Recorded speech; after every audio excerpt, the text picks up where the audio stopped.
Jadis, le Seigneur a ouvert un chemin dans la mer. Il a tracé un passage à travers l'eau profonde. C'est en faisant mémoire de ce que jadis Dieu a réalisé pour libérer son peuple de l'esclavage de l'Égypte que le prophète Isaïe ravive l'espérance du peuple de Dieu. Ce peuple qui est de nouveau en exil forcé, loin de leur pays, de la terre de leurs ancêtres. Dieu est toujours du côté de ceux qui souffrent et qui subissent le joug des puissants. Oui, dit Dieu, toujours par la bouche de son prophète, ce que j'ai fait, je le ferai encore. Je vais ouvrir un chemin pour toi, ô mon peuple. N'est-ce pas cette même espérance qui habite le cœur du peuple chagossien, loin de leurs îles bien-aimées, la terre où leurs ancêtres sont enterrés? N'est-ce pas cette espérance qui leur donne ce courage formidable, tel David contre Goliath, pour faire reconnaître leur droit légitime de simplement retourner vivre sur leur terre natale? N'est-ce pas là le secret qui habitait Mesdames Charlésia Alexis, Lisette Talat, Monsieur Fernand Mandarin, et qui habite aujourd'hui Monsieur Olivier Bancou, et tant d'autres dans leur lutte depuis bientôt 50 ans? Est-ce que ce jour va bientôt se lever? Est-ce que la cause des Chagossiens sera entendue par la Cour internationale de justice? Est-ce que notre indépendance acquise il y a bientôt 50 ans sera enfin reconnue pour l'ensemble de notre territoire? Nous n'avons aucune raison de ne pas faire confiance à cette institution internationale, la Cour internationale de justice. Par contre, tous les citoyens de notre République archipel devraient faire cause commune avec les responsables politiques, avec le gouvernement central, afin de retrouver l'intégrité de notre territoire. Il s'agit là d'une cause qui transcende nos clivages politiques. Tous les citoyens de la République archipel, c'est-à-dire les Mauriciens, les Rodriguais, les Agaléens, sont invités à être solidaires de nos frères déportés avec le groupe réfugié Chagos en disant « Nous sommes Chagossiens », tout comme de nombreux humanistes ont dit « Nous sommes Américains » au lendemain de l'attaque des Twin Towers de New York par les terroristes. Frères et sœurs, au sein de notre République archipel, nous sommes tous des citoyens républicains. Des citoyens égaux au sein d'un même État ne signifie pas nivellement ou négation des différences, de tout pareil. Encore moins absorption. Rodrigue pour Maurice, ça, dit reste la monnaie sortie depuis Maurice. Comme le souligne Amin Mahalouf dans son essai « Les identités meurtrières », chaque personne a une unique identité, mais il s'agit toujours d'une identité composée. Une identité unique avec donc plusieurs composantes. Ce qui est vrai pour chaque personne est aussi vrai pour les différents peuples composant notre République, c'est-à-dire les peuples mauriciens, rodriguais, agaléens et chagossiens. Nous sommes tous citoyens d'une même République, mais chaque peuple qui la compose a une identité composée spécifique. Nous partageons tant en commun. Toutes nos îles baignent dans le même océan. Nous vivons au sein d'un vaste territoire de 2 millions de kilomètres-carrés. Territoire qui est notre richesse à tous et dont, du reste, nous avons l'immense responsabilité de préserver l'écosystème en ne développant pas une mentalité de prédateur. Nous partageons une même langue créole, une communion de destin. Mais nous avons aussi des différences. Différences de peuplement, d'histoire, de nombre d'habitants, de poids économique, de sensibilité culturelle, de tradition et de manière de vivre différentes. Ces différents peuples au sein d'une même république peuvent être source de créativité, d'enrichissement mutuel, mais aussi de remise en question permanente en nous invitant à relativiser ce que nous pourrions prendre pour des absolus, l'ethnie, une culture ou encore une religion particulière. Il ne s'agit pas non plus, me semble-t-il, de vivre les différences en termes de complémentarité, car cette logique de complémentarité risque de nous enfermer dans nos compartiments, sinon dans le communautarisme. Selon la logique de la complémentarité, nous sommes d'accord de courir la même course, mais chacun dans son propre couloir. Ne faut-il pas penser nos différences davantage en termes de partage, d'émulation, de sources de débat qui nous permettent ainsi de croître les uns par les autres?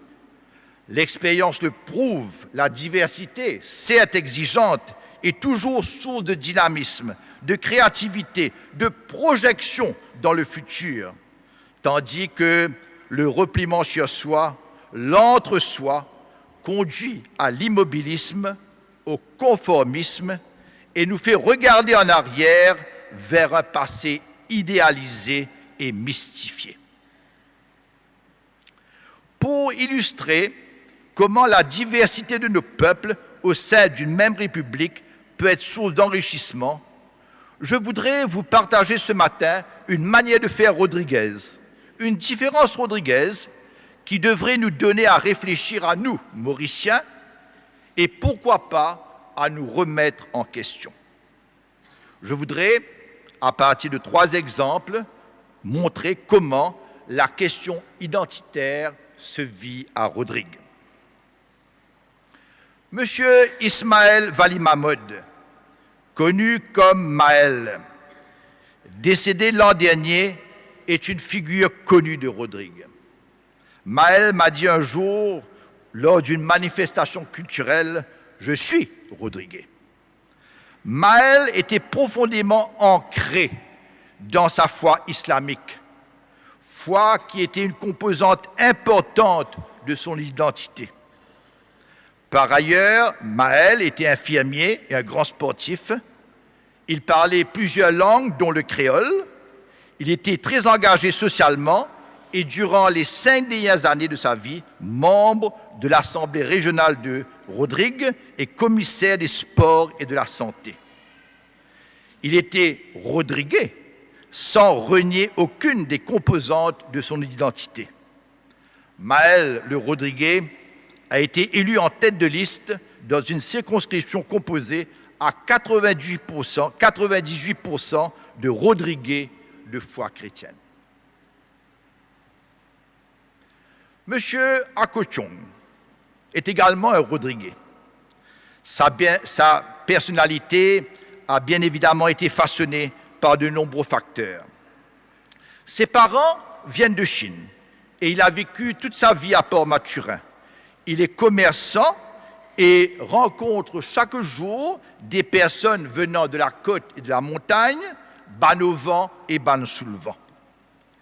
Il est profondément engagé dans l'Église catholique et il fut l'un des premiers photographes à Rodrigue. Le créole est sa langue maternelle et il parle le haka. Chaque matin, avec les membres de la communauté catholique, il prie les psaumes. Ces prières qui datent de 2500 ans et qui nous viennent de la tradition juive. M. Akochong se désigne non pas comme un sino-rodriguais, mais comme un rodriguais. Rodriguais dont l'une des composantes importantes de son identité est bien évidemment sa culture chinoise. Antoinette Prudence est un symbole fort de la femme rodriguaise. profondément sensible à ses racines malgaches et africaines, et cela se voyait entre autres dans sa manière de se vêtir. Antoinette lisait chaque matin l'Évangile, et elle lisait avec intérêt Simone de Beauvoir et Aimé Césaire. Membre actif au sein de l'Église catholique et très engagée pour la promotion de la femme. Femme profondément enracinée dans les réalités rodriguaises et femme ouverte au vaste monde. Une personnalité forte, complexe. Je n'ai jamais entendu Antoinette se désigner comme une afro-rodriguaise. Elle était rodriguaise. Ces 26 dernières années vécues au sein de cette culture rodriguaise m'ont confirmé dans ma réticence à être désigné comme un franco-mauricien. Être français n'étant pas une question de couleur d'épiderme, je ne vois vraiment pas pourquoi je serais plus franco que de nombreuses autres personnes d'origines différentes et qui ont une culture française bien plus vaste que la mienne. Je suis mauricien, avec bien évidemment une composante importante de mon identité qui est fortement influencée par la culture française à la sauce mauricienne. Je ne renie certainement pas mes lointaines origines bretonnes et lorraines remontant au XVIIIe siècle. La foi chrétienne vécue au sein de l'Église qui se trouve à l'île Maurice a façonné ma personnalité. J'aime l'odeur du bazar et j'ai apprécié un bon riz, lentilles, poisson salé bien avant de me laisser apprivoiser par le roquefort.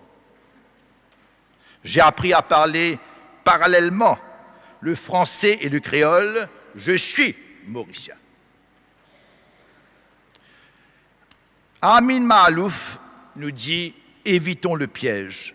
Évitons le piège de réduire notre identité à une seule appartenance, car, dit-il, nous installons alors dans une attitude partiale, sectaire, intolérante. Par ailleurs, l'identité, nous dit-il, n'est pas donnée une fois pour toutes. Elle se construit et se transforme tout au long de notre existence. C'est pourquoi, frères et sœurs, ne devrons-nous pas regarder du côté de Rodrigue afin de nous laisser interpeller dans notre manière de forger notre identité mauricienne. L'histoire nous démontre qu'à chaque fois que nous avons pensé d'abord mauricien, l'île Maurice est sortie gagnante. Cet exemple, mais il y a évidemment bien d'autres, nous montre que la diversité des peuples au sein de notre République peut être vraiment une chance. Nous avons tant à recevoir et tant à nous donner les uns les autres. Ne me suis-je pas éloigné de ce pourquoi nous sommes réunis ce matin, c'est-à-dire rendre grâce à Dieu pour ce disciple exemplaire de Jésus que fut Louis IX, Saint Louis, roi de France? Je ne le pense pas. Au cœur du Moyen-Âge, au XIIIe siècle, dans cette période d'ombre et de lumière, marquée par le servage, mais aussi par la construction des cathédrales par tout un peuple, Louis IX fut un politicien qui a toujours eu à cœur le bien commun de son pays, l'intérêt général. Il fut certes un homme de son temps, il n'a pas été sans reproche, et certaines de ses décisions politiques sont certainement contestables. Néanmoins, sa foi chrétienne se reflétait dans sa manière de se comporter, dans sa manière de gouverner, de vivre les responsabilités politiques. Le roi Louis IX, nous dit Jean Verdon, historien médiéviste, il nous dit en tant que chrétien, Louis s'est voulu le plus fidèle possible à l'enseignement de Jésus. Saint Louis, nous dit-il, a fait preuve de courage et malgré les oppositions des seigneurs, il a su être novateur, particulièrement dans 3 domaines, le judiciaire, l'économie et la politique, et la diplomatie, pardon. Concernant le judiciaire, toujours selon Jean Verdon, le roi Louis IX, dit-il, a souhaité que l'ensemble des sujets de son royaume soient traités de la même manière, devant la justice royale qui avait vocation à supplanter la justice seigneurale. Aujourd'hui, on dirait les lobbies. Il a été innovateur car il a insisté sur la présomption d'innocence alliée à la nécessaire présence de preuves. L'exemple de Saint-Louis nous rappelle la grandeur de la politique. Il n'y a pas de fatalité dans la marche de l'histoire humaine. Nous sommes appelés à forger notre avenir, entre autres, par les décisions politiques. La finalité de la politique est de promouvoir un mieux vivre ensemble et d'abord entre citoyens d'un même État. Dans l'évangile que nous venons d'entendre, Jésus, d'une manière visionnaire, nous dit « Rendez à César ce qui est à César et à Dieu ce qui est à Dieu ». Autonomie donc de la politique, distinction nette entre religion et politique. Il ne s'agit pas néanmoins pour Jésus de deux domaines séparés par un mur infranchissable, car ce même Jésus nous invite à être levain dans la pâte humaine. Le philosophe Jacques Maritain, parlant de son engagement au sein de la société, s'exprimait en ces termes, il disait « J'agis en chrétien, mais non pas en tant que chrétien ». Pas de confusion, mais pas de divorce non plus entre spiritualité et politique, entre éthique et politique. Cette tension est source de fécondité pour le débat démocratique et le vivre ensemble en société. Par ailleurs, frères et sœurs, comment, dans le cadre de ce partage de ce matin, ne pas méditer sur ces mots prophétiques du Mahatma Gandhi. Le Mahatma aimait dire « Tout ce que vous faites pour moi, sans moi, vous le faites contre moi ». Alors que nous allons célébrer bientôt le 50e anniversaire de notre indépendance et le 26e anniversaire de notre République, prions le Seigneur pour qu'au sein de notre République, chaque peuple, mauricien, rodriguais, agaléen et chagossien, chaque peuple puisse être partie prenante de son devenir, acteur de son histoire. Par ailleurs, prions aussi pour que nous refusions les cloisonnements et que nous puissions nous enrichir les uns les autres de nos diversités. Politiciens comme citoyens, à l'exemple de Saint-Louis, faisons preuve d'innovation, faisons preuve de créativité, de bon sens, de l'intérêt du bien commun et surtout, faisons preuve de fraternité. Que notre manière de vivre au sein de notre République soit ainsi fort à la face du monde que le choc des civilisations n'est pas inévitable et qu'il y a une manière féconde de vivre les différences, qu'il y a une manière féconde de vivre le dialogue entre peuples de différentes cultures. Que Dieu bénisse notre République.